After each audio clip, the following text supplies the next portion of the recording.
Hello guys, welcome back to my channel. So finally एक week व्हॉट्सॲपवरती बोलत असताना अचानक ऑन दी स्पॉट आमचा प्लॅन बनला, म्हणजे एक्झिक्यूट झाला. सो इथे आहे ना, आम्ही आमच्या फ्रेंडच्या गावी चाललो आहे, ज्याचं डिस्कशन आम्ही लास्ट 1 वीकपासून करतो. अँड आत्तापर्यंत निघायच्या 5-6 तासापर्यंत we are not confirm. So घरातून निघालो रात्रीच्या 10 वाजता आणि इथे सगळ्यात आधी स्टॉप घेतला, पेट्रोल भरलं आणि त्यानंतर ही लोकं इथे लस्सी पित आहेत गोरेगावला. राईड स्टार्ट करायच्या आधी थोडीशी energy drink. And guess what, आमच्याबरोबर अजून एक मेंबर होतं, this cutie. So meet Molly, तिचं नाव मॉली आहे. आम्ही फायनली आहे ना डिसाईड केलं की आता डिरेक्टली पनवेललाच थांबायचं आहे. म्हणजे आपल्या सिटी ट्रॅफिकवरून पनवेलला पोचेपर्यंत जिथे खूप मोठे मोठे हेवी ट्रक्स आणि त्याच्यावरून मग हायवे व्ह्यू, असे करत करत रोड्स चेंज होत गेले. आम्ही फायनली पनवेलला पोचलो. सो आम्हाला भूक लागली होती आणि आम्ही विचार केला की इथे आता कुठेतरी हॉल्ट घेऊन काहीतरी खाऊया करून.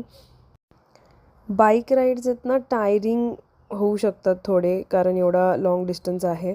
बट म्हणजे गप्पे मारत आणि जर चांगली लोकं सोबत असतील ना, तर टाईम कसा जातो समजतच नाही. सो इथे आम्ही ना एका ढाब्यावरती गेलो होतो. तर ऑलरेडी लेट नाईट होतं, सो आम्हाला जेवण भेटणं खूप डिफिकल्ट होतं. सो फायनली आम्हाला इथे काहीतरी छोटीशी जागा दिसली आणि मी इथे ना माझे केस बांधून घेते, बिकॉज बापरे एवढे नॉट्स झाले होते ना की ते बाईक राईडनी पूर्ण ना केस अशी गुंता झाला होता. सो तिला माहीला सांगितलं की प्लीज मला थोडं वेणी वगैरे बांधून दे, सो ते थोडं जागेवर राहतील केस. आणि मग आमचं जेवण यायच्या आधी हिचं जेवण झालं पाहिजे. तीसुद्धा इतकी शांत बसलेली तिच्या बॅगमध्ये आणि लाँग ड्राईव्ह एन्जॉय करत होती. So finally food was here. आम्ही घेतलं होतं चिकनचा रस्सा आणि हे भाकरी, लाईटच खाल्लं आणि मग निघालो. सो आम्ही एव्हरी 1.5 आवर्स नंतर ना छोटासा ब्रेक घेत होतो. सो इथेसुद्धा आता आहे ना आम्ही डिनरनंतर आम्ही चालवली. त्याच्यानंतर 1.5 आवर्स आम्ही चालवली आणि मग ब्रेक घेतला कारण झोप येत होती.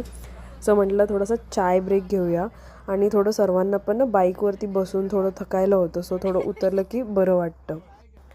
चाय वगैरे पिला आणि नंतर ना इथे हे टॉफीज दिसले. ते लोक सांगत होते की खूप फेमस आहे, मावा फ्लेवरचे टॉफीज आहेत ते.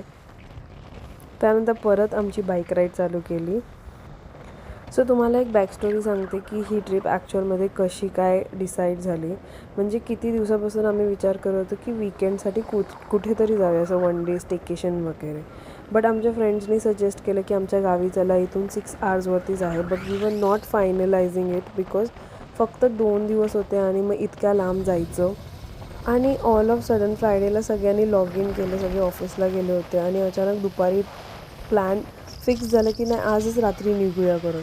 आणि असे अनप्लॅन्ड ट्रिप्स जे बनतात ना, म्हणजे मला असं वाटलं नव्हतं की this will turn out so like memorable.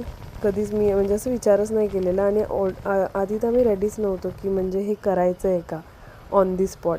But here we are. So आम्ही फायनली आता गावच्या रोड्सवरती होतो, जिथे दोन्ही साईडला डोंगर आणि अशी ग्रीनरी होती. आणि ऑल्सो ना रस्तासुद्धा खूप सुंदर होता, असा छान रस्ता होता, आपल्या मुंबईसारखा नाही. फायनली गावी पोचलो होतो. भाई साब, जसं जसं मुंबईवरून गावी येतो काय चेंज होतं यार. म्हणजे एअर, ग्रीनरी, व्ह्यू आणि इवन स्काय वगैरे पण इतका क्लिअर. किती डिफरन्स आहे खरंच. इथे एवढा सिनिक व्ह्यू होता ना, म्हणजे हा व्ह्यू तो असं वाटतं डेस्कटॉप व्ह्यू आहे. पूर्ण असे क्लाउड्स आहे ना खाली आले होते, बागेत डोंगर आणि असं स्टिल पाणी. इतकं छान आणि ब्युटिफुल. मला असं वाटलं की खरंच वी वर लकी की आम्हाला हे एक्सपिरियन्स करायला भेटलं. पुढे बघा तुम्ही, किती छान आणि सुंदर असं गाव आहे हे.